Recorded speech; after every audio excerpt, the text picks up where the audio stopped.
fazer um vocalizo diferente do que ele faz. Porquê? Então, também podem, se alteram aquilo, também podem alterar o tema principal.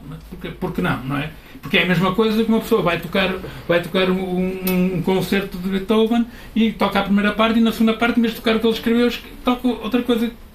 Portanto, isto tem um problema a partir de, primeiro, 99% das probabilidades de fazer uma coisa muito pior que o José Afonso fez. Não é? E depois não perceber nada do que está ali. No caso do Era um Redondo Vocal, aquele vocalizo é o choro.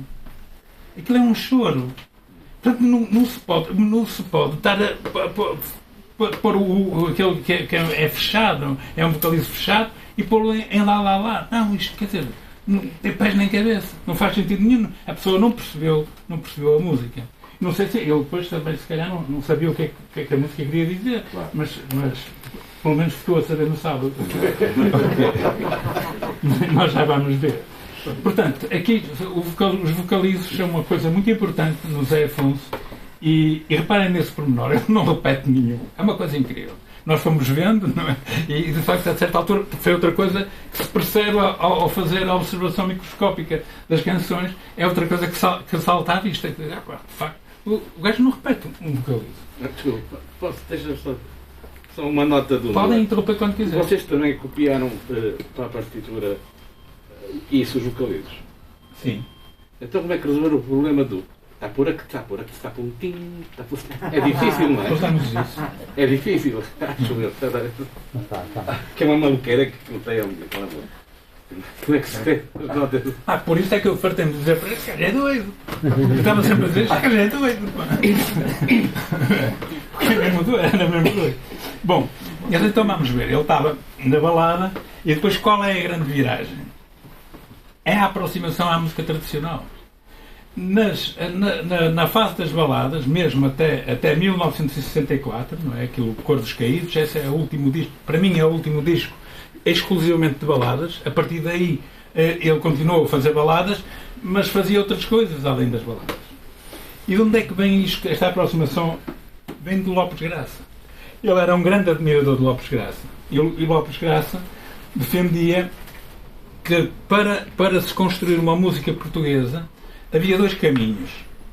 Ou íamos à história da nossa música, não é? E ele dizia que nós não tínhamos história que nos servisse para construir uma música portuguesa. Portanto, porque, o que é que ele queria dizer com isto? Ele dizia, nós temos uma literatura portuguesa, temos a arquitetura portuguesa, temos a pintura portuguesa, não temos música portuguesa. O que é que ele quer dizer com isto? Que a música de Carlos Seixas e de João Domingos Bom Tempo que não prestava para nada? Não é isto que ele está a dizer. Ele está a dizer que eles fizeram coisas muito belas, mas não tinham nada de nosso. Nada as distinguia da música europeia em geral. Portanto, ele dizia que na história da música portuguesa não havia lição a tirar, não era por aí que nós chegávamos a uma música portuguesa. A segunda via era inspirar-nos na música tradicional. Ora bem, foi o que José Afonso fez. Não é?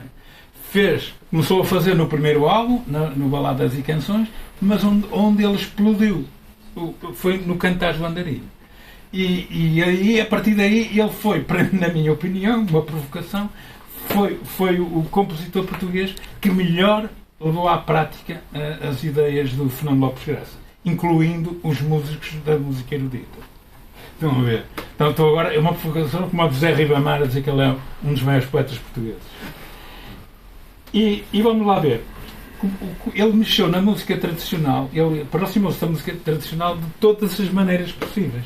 Ele cantou canções tradicionais, ele compôs canções inspiradas na música tradicional. Por exemplo, no Cantares do Andarilho ele tem o Natal dos Simples, que é uma canção de reis, tem o Dorme Meu Menino, que é uma canção de embalar. Portanto, são tipos, géneros musicais que existem no nosso cancioneiro, que ele se inspirou neles para criar canções originais. E depois e fez outra coisa, por exemplo, que era musicar poemas anónimos, de autoria anónima do nosso cancioneiro. Mas tem outro. Ele fartou-se. A gente começa a pensar no Zé Afonso, nas canções de intervenção e depois na música popular. ele fartou-se de deixar pequenos contributos à nossa música popular. E um deles, muito importante, é a interpretação. Se nós ouvirmos, isto está referido no livro, os exemplos, se nós ouvirmos o que é que alguns cantores faziam da música tradicional, portanto, nesta altura, em 1968, não é? Nós vamos ver que, por exemplo, a Amália, que tem uma gravação do Quando Eu Era Pequenino, eu passei aqui quando foi a conferência, Quando Eu Era Pequenino, que é uma das canções, é uma das pérolas mais preciosas do nosso cancioneiro, e destruiu completamente aquilo. Cantou-a no género dela, do fado, e a maioria da culpa não foi dela, foi do arranjador, que lhe acrescentou o flamenco. E o final é em flamenco da canção. Por exemplo, se nós ouvirmos o folclore cantado pelo Edmundo Betancourt, que é um dos cantores mais famosos de Coimbra, vemos que ele converteu as canções do folclore em fados de Coimbra. O António Menano convertia as canções tradicionais em canções de salão, com aquele acompanhamento de piano, muito requintado, não sei o quê. O Zé Afonso cortou com isso tudo. Pôs aquilo a zero e cantou simplesmente sem nenhum truque, sem nenhum... Essa foi um dos grandes contributos do Zé Afonso. Se nós pensarmos que consequências é que isto teve. Olha, por exemplo, a Brigada Vítor Jara ou o Grupo Almanaco, essa gente começou por cantar folclore com aquilo que o Zé Afonso tinha feito 10 anos antes. É exatamente a mesma coisa. Ok? Agora mais um aspecto. Já estou a ir longe demais, não é? Desculpa. Não. Daqui a bocado não é preciso ler o livro. Não é preciso ler o livro. Agora vamos ver a África. A África na música dele. Não, vamos buscar umas pizzas. Não, o livro é isto vezes 10. A rítmica africana. Ele esteve em África, viveu 2 vezes há algum tempo e viveu outras vezes muito pouco tempo. Muito pouco tempo. Mas houve uma altura, a última vez que ele viveu em África foi de 1964 a 1967, né, que deu aulas na Beira. Ele ficou fascinado com a rítmica africana.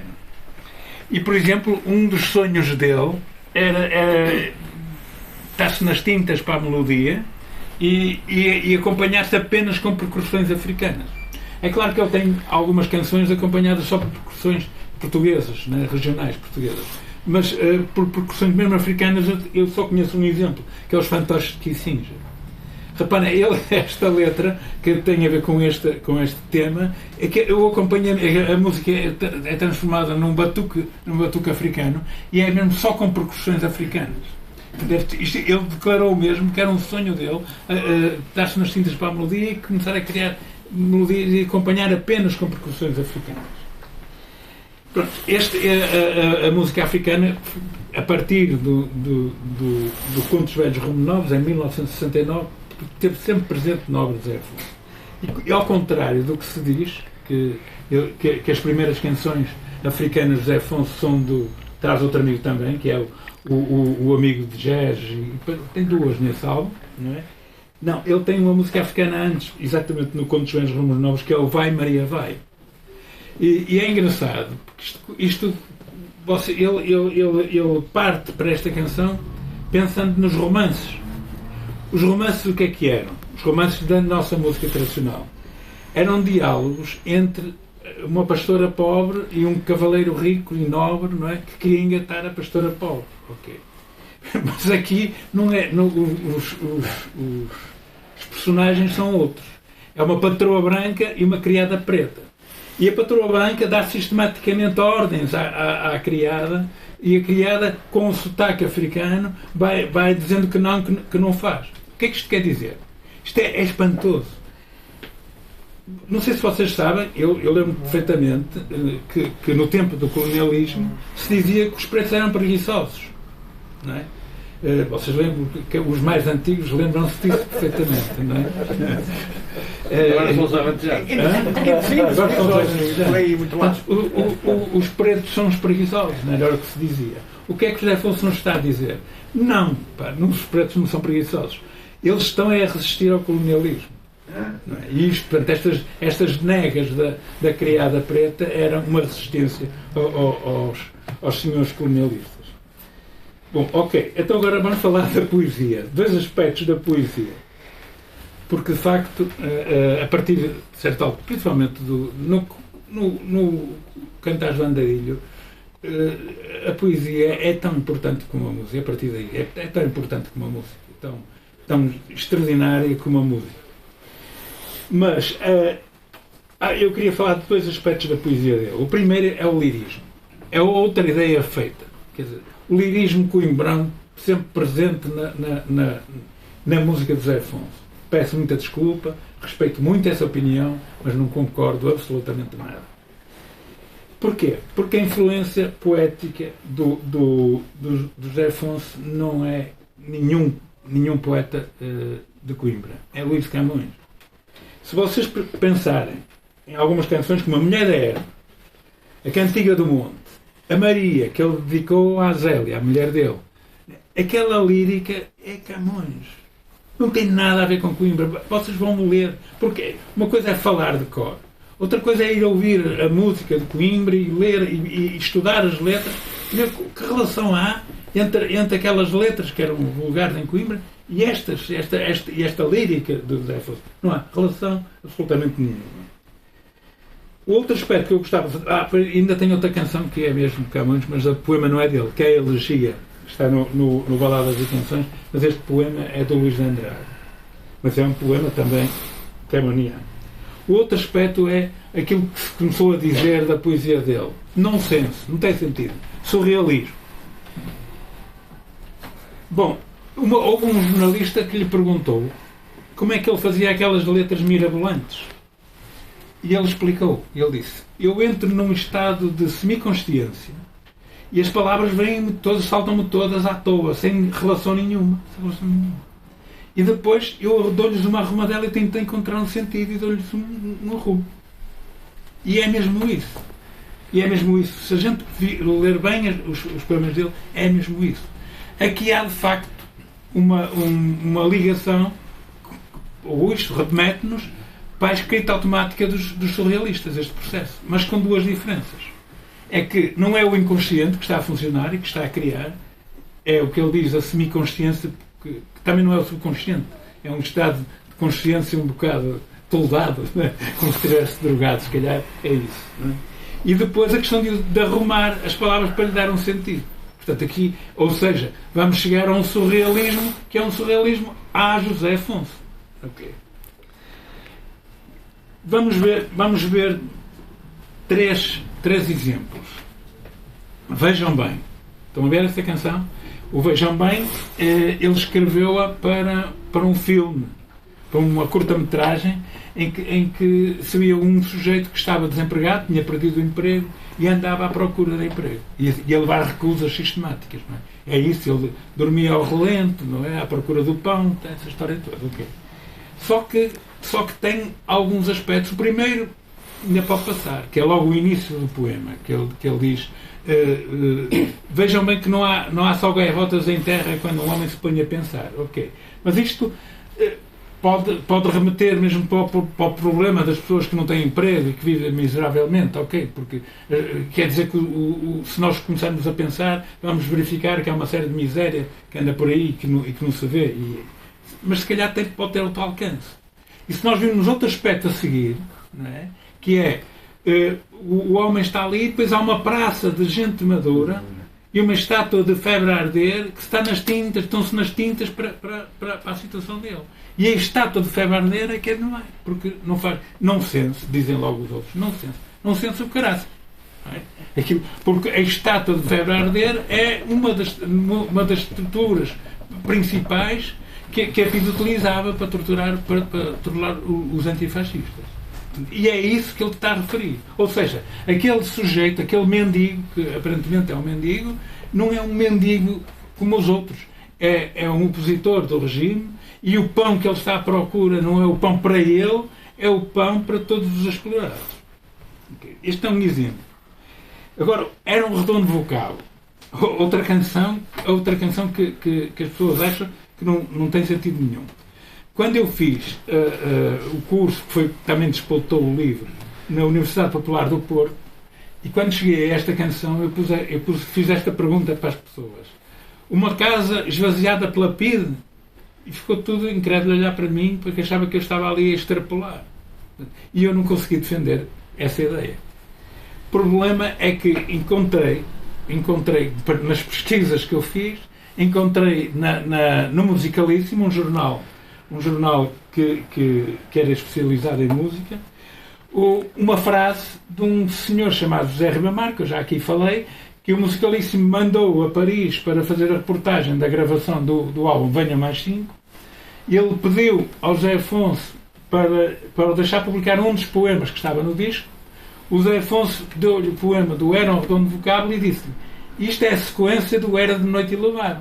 Prontos, ok, a partir daqui não há de nenhum.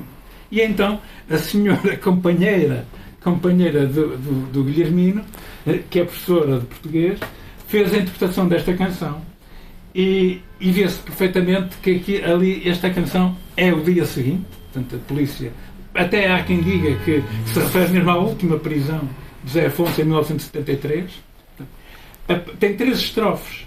E as 3 estrofes são os 3 níveis de situação daquela casa no dia seguinte à PIDE ter passado por lá. Na primeira estrofe está lá o preso, que está isolado, está sozinho.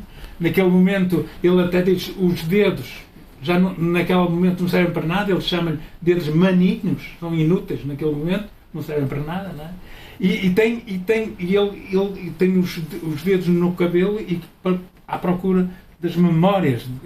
Neste momento o que lhe resta, naquele momento, a única coisa que lhe resta a luta pela liberdade, que continua na cabeça dele, o amor, né? São esses valores que ele chama, de uma forma extraordinária, resíduos de lar. Não é do lar. Os resíduos do lar é tijoleira velha ou móveis usados. Não, são esses valores, a única coisa que ele tem naquele momento, os resíduos de lar. Okay.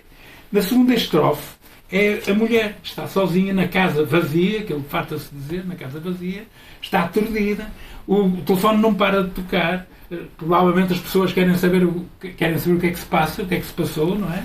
E ela está revoltada. Pois eu tenho que falar disso, que é um dos pontos fundamentais da educação da Carla. Ela está revoltada e a única coisa que pode fazer é matar baratas. Mais nada, não lhe resta mais nada para se vingar. E eu queria chegar ao aspecto de qual é o redondo vocábulo. E segundo a Carla, eu concordo, o redondo vocábulo é revolta. Portanto, que exatamente tem o sentido de redondo. E é engraçado porque ele diz, era um redondo vocábulo, uma soma agreste. Esta soma agreste, portanto, são exatamente os sentimentos de revolta milhentos, não é? Essa soma agreste que está dentro da cabeça dele. Agora a última instância que é cá fora as crianças a brincar, como se nada se tivesse acontecido ali. Portanto, isto dá-nos a ideia de que o ambiente, digamos, que o meio social não fica absolutamente nada afetado com o que se passou naquela casa. E o que ela tem a fazer é aprender a esperar, não é? Portanto, como é que ela diz? Ele diz isto de uma maneira engraçada, que é: na rua os meninos brincavam e Laura, na sala de espera, ainda ao ar educa. Ok, ela não lhe resta mais nada, pode matar as baratas que quiser, porque vai ter que aprender a esperar. E agora outra interpretação da Carla Monteiro, que quer dizer, a interpretação é extraordinária, mas extraordinária é a letra. A letra é que é o Senhor Arcanjo. Vocês estão a... Isso é psicadélico. É psicadélico. Isso é o que tu pensas. Isso é o que tu pensas. O Senhor Arcanjo... Os anjos não viram. O Senhor Arcanjo, tu vais já ver. Senhor Arcanjo, vamos jantar, caem os anjos num alguidar. Hibernam tíbias, reparem nisto. Suspiram rás, comem orquídeas nas barbacãs. Em 1970, o Papa Paulo VI recebeu um apelo de 4 missionários que estavam em Moçambique. Eram 2 espanhóis e 2 portugueses. E que fizeram um apelo ao Papa, precisamente relativamente aos massacres que o exército, que as forças armadas coloniais estavam a praticar. e matar populações inteiras. Não é? E o Papa foi receptivo ao apelo e reuniu numa conferência em Roma com os três presidentes das três forças, portanto, MPLA, Frelimo e PSJC. Portanto, o senhor arcanjo, o arcanjo é um anjo de hierarquia superior aos anjos. Portanto, o que ele conta nestas duas primeiras instâncias é exatamente o apelo dos missionários ao Papa. Senhor arcanjo, vamos jantar cá nos anjos no Alguidar. E Bernão Tiras, isto é incrível. O que é que isto quer dizer? Estão a dizer que eles estavam a massacrar as populações e enterrá-los em valas comuns. E Bernão Tiras. Isto é psicadélico, é? mas tem outros significados por trás. Ok. E depois reparem, mais duas estrofes. Entra na porta, menina faia, prova uma torta desta papaya. Palito aos dentes, espanta acabar, dormem videntes no ultramar. Isto aqui, o ultramar é a única referência, é a única coisa palpável que nos pode ajudar a perceber esta letra. Mas o que é que estas duas instâncias querem dizer? Querem dizer que aquelas pessoas que tiveram conhecimento dos massacres foram subornadas, deram-lhes papel, esta história, esta torta, não é? E agora pega lá isto, palito aos dentes e vai embora, e então dormem videntes. Portanto, essas pessoas ficaram completamente knockout, em offside, fora de jogo. Não é? Bom, e a partir daqui ele começa, sempre metendo o senhor a quem vamos jantar, quem nos vamos alguidar, vai alternando isto com as classes de eunucos que havia na sociedade moçambicana. Portanto, a primavera, que tem a fita de tafetá, o lente, que é o professor, portanto, que é conivente com o colonialismo, não é? O regedor, não é? E depois outra vez o senhor arcanjo, depois o menino bem e depois as filhas do Marajá. Então, depois ele aqui, a partir daqui, vai denunciar todas. Ou seja, esta canção é uma denúncia dos massacres que. Agora está calado. A primeira vez que eu disse isto na Associação José Afonso, eu digo isto, eu faço a interpretação da música e fica um silêncio de morte. E eu comecei a pensar, estes gajos vão me internar. E perguntei, Paulo, o que é que. Então, ainda estou em estado de choque. Ok, nós também ficamos em estado de choque quando começamos a ver isto. Bom, e agora vamos ver se eu acabo isto, não é? Mas aqui isto é importante. As canções, os discos a seguir ao 25 de Abril, que foi uma chatice, até porque isto perturbou muito as críticas que ele recebeu, chamaram-lhe panfletário, não é? Com as minhas tamanquinhas foi considerado o pior disco do ano, e aquilo afetou muito. Ele, não sei porquê, mas afetou, porque de facto as pessoas que fizeram isto não têm. E ele era para ele o PREC foi, ele disse o PREC no concerto de Lisboa, quando estava lá a mulher do Ramalhianos, o representante do Mário Soares, estava essa gente toda. E elogiou o PREC porque a esperança dele no 25 de Abril era a participação das pessoas, que foi completamente arrumada. Ou seja, nas eleições para a Constituinte votaram 92% dos eleitores inscritos e hoje estamos quase a baixar dos 50%.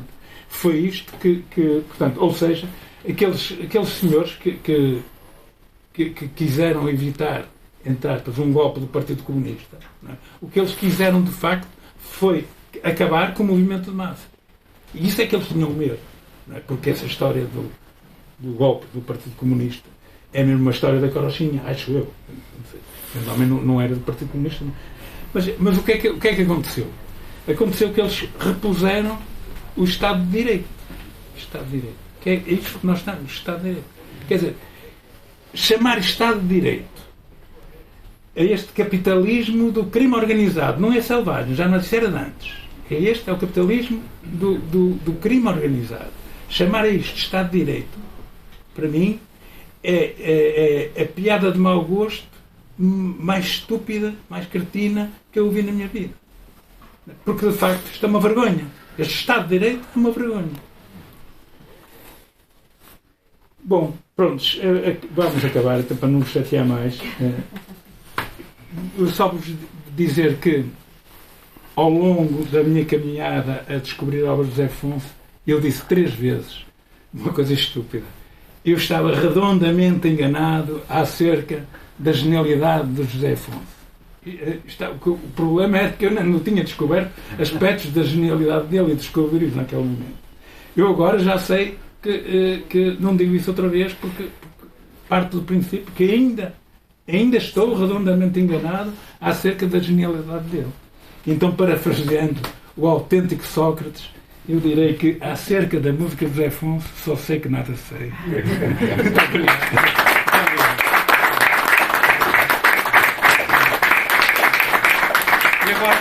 E agora era muito bom que vocês se pronunciassem, fizessem as perguntas que entenderem, ou pronunciassem sobre ideias que vocês tenham, ou discutissem até as ideias que eu tive aqui